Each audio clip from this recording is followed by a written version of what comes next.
بسم اللہ الرحمن الرحیم۔ السلام علیکم پیارے دوستوں آج کے اس ویڈیو میں ہم حضرت ادریس علیہ السلام اور موت کے فرشتے کا ایک عجیب و غریب واقعہ آپ کو بتائیں گے۔ یہ ویڈیو بے حد ہی دلچسپ ہے، اس لیے آخر تک ضرور دیکھیے گا، اور اگر اب تک ہمارا چینل سبسکرائب نہیں کیا تو ضرور سبسکرائب کرتے ہوئے ساتھ میں لگے گھنٹی کے بٹن کو بھی دبا دیجیے گا۔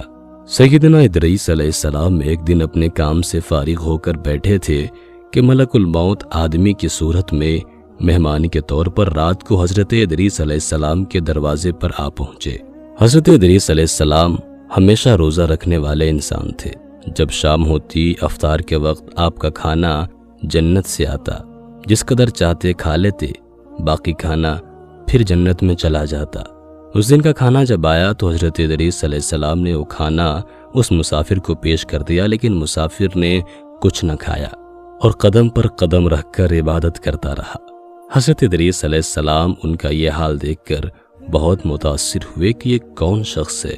اگلے دن حضرت ادریس علیہ السلام نے ان سے کہا، اے مسافر، تو میرے ساتھ چل کر خدا کی قدرت جنگل میں جا کر دیکھ۔ تب دونوں بزرگ گھر سے میدان کی طرف نکل پڑے۔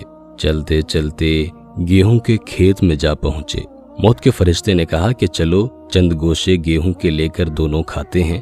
حضرت ادریس علیہ السلام نے فرمایا، عجیب بات ہے، رات کو تو نے حلال کھانا نہ کھایا، اب حرام کھانا چاہتا ہے۔ یہ وہاں سے دونوں بزرگ دوسرے باغ میں پہنچے اور وہاں بھی انگور کو دیکھ کر حضرت اسرائیل علیہ السلام نے کھانے کا ارادہ فرمایا۔ حضرت ادریس علیہ السلام نے فرمایا کہ خیر کی ملکیت میں تصرف حرام ہے۔ پھر جاتے جاتے ایک بکری دیکھ کر حضرت اسرائیل علیہ السلام نے کھانے کا ارادہ کیا۔ حضرت ادریس علیہ السلام نے کہا کہ بیگانے کی بکری کو ذبح کر کے کھانا منع ہے۔ اس طرح 3 روز تک دونوں آپس میں گفتگو کرتے رہے۔ جب حضرت ادریس علیہ السلام کو لگا کہ یہ شخص انسان نہیں معلوم ہوتا، یہ کون شخص ہے، اور فرمایا کہ خدا کے واسطے ظاہر تو کر کہ تو کون ہے۔ مسافر نے کہا کہ میں اسرائیل علیہ السلام ہوں۔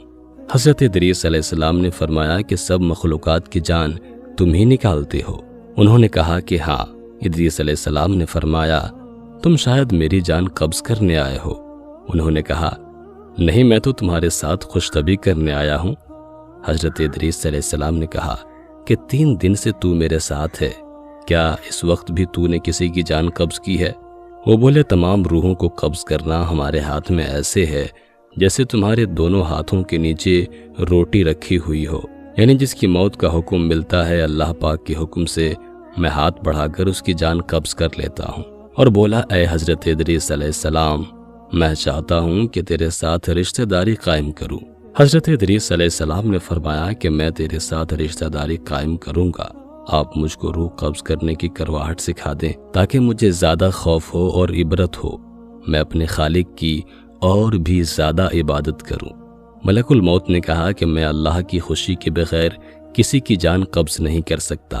تب حضرت ادریس علیہ السلام نے خداوند قدوس کی بارگاہ میں عرض کی، اور پھر جان قبض کرنے کا حکم ملنے پر جان قبض کر لی گئی۔ پھر موت کے فرشتے نے خدا کی بارگاہ میں دعا مانگی اور اللہ پاک نے ان کو زندہ کر دیا۔ حضرت ادریس علیہ السلام نے ملک الموت کو اپنی گود میں لے لیا اور دونوں نے آپس میں رشتہ داری قائم کر لی۔ پھر موت کے فرشتے نے ان سے پوچھا، اے ادریس علیہ السلام، جان نکلنے کی تلخی کیسی تھی؟ وہ بولے، جیسے کسی زندہ جانور کی کھال سر سے پاؤں تک ادھیڑی جاتی ہے۔ موت کے فرشتے نے کہا کہ اے بھائی، قسم ہے رب العالمین کی، جیسے میں نے تیرے ساتھ احسان کیا اور جتنی آسانی میں نے آپ کے ساتھ کی، ایسا میں نے کسی کے ساتھ نہیں کیا۔ حضرت ادریس علیہ السلام نے فرمایا، اے بھائی، مجھے دوزخ کے دروازے تک لے چل تاکہ اس کو دیکھ کر مجھے خوف الہی زیادہ ہو اور میں زیادہ عبادت اور بندگی کروں۔ تب موت کے فرشتے نے اللہ کے حکم سے ان کو دوزخ کے 7 طبق دکھائے۔ پھر حضرت ادریس علیہ السلام بولے، اے بھائی، مجھے جنت دیکھنے کی آرزو ہے، دیکھ کر خوشی حاصل کروں اور عبادت زیادہ سے زیادہ کروں۔ موت کے فرشتے حضرت اسرائیل علیہ السلام ان کو جنت کے دروازے پر لے گئے۔ پھر انہوں نے جنت کے مناظر اپنی آنکھوں سے دیکھے۔ پھر کہنے لگے، اے بھائی، میں جان کی تلخی سہ چکا ہوں۔ پھر دوزخ بھی دیکھی اور میرا جگر پیاس کے مارے جل رہا ہے، اجازت ہو تو بہشت میں جا کر ایک پیالہ جام پی لوں۔ تب انہوں نے کہا، ہاں اگر تم واپس آنے کا وعدہ کرو۔ شاید پیاس کی وجہ سے حضرت ادریس علیہ السلام نے واپس آنے کا وعدہ کر لیا اور اللہ تعالیٰ کے حکم سے اپنی جوتیاں درخت طوبہ کے نیچے چھوڑ کر بہشت میں داخل ہو گئے، کیونکہ باہر آنے کا وعدہ کیا تھا اور نالین کو بھی درخت کے نیچے چھوڑ آئے تھے۔ کچھ دیر بعد موت کے فرشتے نے ان کو آواز دی، اے بھائی دیری مت کرو۔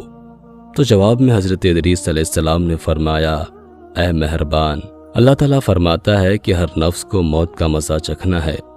اب تو میں نے موت کا مزہ چکھ لیا ہے اور میں دوزخ میں بھی پہنچ چکا ہوں، اور یہ بھی اللہ عز و جل فرماتا ہے کہ ان کو وہاں کوئی تکلیف نہ پہنچے گی اور نہ ہی ان کو وہاں سے نکالا جائے گا، یعنی جو جنت میں گیا واپس نہ نکالا جائے گا۔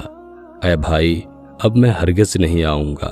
بارگاہ الہی سے آواز آئی، اے اسرائیل علیہ السلام، تو حضرت ادریس علیہ السلام کو چھوڑ کر چلا جا، میں نے ان کی تقدیر میں یہی لکھا تھا۔ حضرت ادریس علیہ السلام موت کا مزہ چکھ کر اور دوزخ کو بھی دیکھ کر جنت میں جا رہے تھے۔ تب حضرت اسرائیل علیہ السلام بولے، ہر نبی پر جنت حرام ہے جب تک کہ جنت میں خاتم الانبیاء حضرت محمد مصطفیٰ صلی اللہ تعالیٰ علیہ وآلہ وسلم داخل نہ ہو۔ پھر آواز آئی، اسرائیل علیہ السلام، میں بہشت کو دریغ نہیں رکھتا، لیکن پہلے بہشت میں محمد صلی اللہ علیہ وسلم داخل ہوں گے، ان کے بعد ان کی امت داخل ہوگی۔ حضرت ادریس علیہ السلام تو بہشت میں چلے گئے اور ان کے سب فرزند ان کے جدائی میں گریہ اور زاری کرنے لگے، ان کی یاد میں آنسو بہاتے اور بہت روتے۔ ایک دن ابلیس ان کے پاس آیا اور کہا کہ تم رویا مت کرو، میں تمہارے باپ کسی ایک صورت بنا دیتا ہوں، تم اس کو دن رات دیکھنا اور پوجنا، اس سے تمہارا سب درد اور دکھ ختم ہو جائے گا اور تب تم سب خوش رہو گے۔ اب ابلیس لعین نے ایک ایسی صورت بنائی کہ حضرت ادریس علیہ السلام کی شکل اور اس مورتی میں کوئی فرق نہ تھا، اور وہ لوگ اس صورت کو پوجا کرتے تھے، یہاں تک کہ دھیرے دھیرے بت پوجنے کا رواج پورے دنیا میں پھیل گیا۔ پورب سے لے کر پچھم تک یہ رواج جاری رہا۔ کوئی آدمی اللہ تبارک و تعالیٰ کو نہ جانتا، نہ کسی کے پاس علم تھا اور نہ ہی اچھا عمل۔ بعد میں خدا تعالیٰ نے حضرت نوح علیہ السلام کو ان پر پیغمبر بنا کر بھیجا تاکہ ان کو ہدایت کی راہ بتائے۔ اللہ پاک ہم سب کو نیک عمل کرنے کی توفیق عطا فرمائے۔ انبیاء کرام علیہ السلام کے بتائے گئے راستوں پر چلنے کی توفیق دے اور ایمان پر خاتمہ نصیب فرمائے۔ امید کرتے ہیں کہ آج کی ویڈیو آپ کو بے حد پسند آئی ہوگی۔ ویڈیو کو لائک کرنے کے ساتھ ساتھ دوستوں کے ساتھ شیئر بھی ضرور کیجیے گا۔ اپنا اور اپنے پیاروں کا بہت سارا خیال رکھیے گا۔ اللہ حافظ۔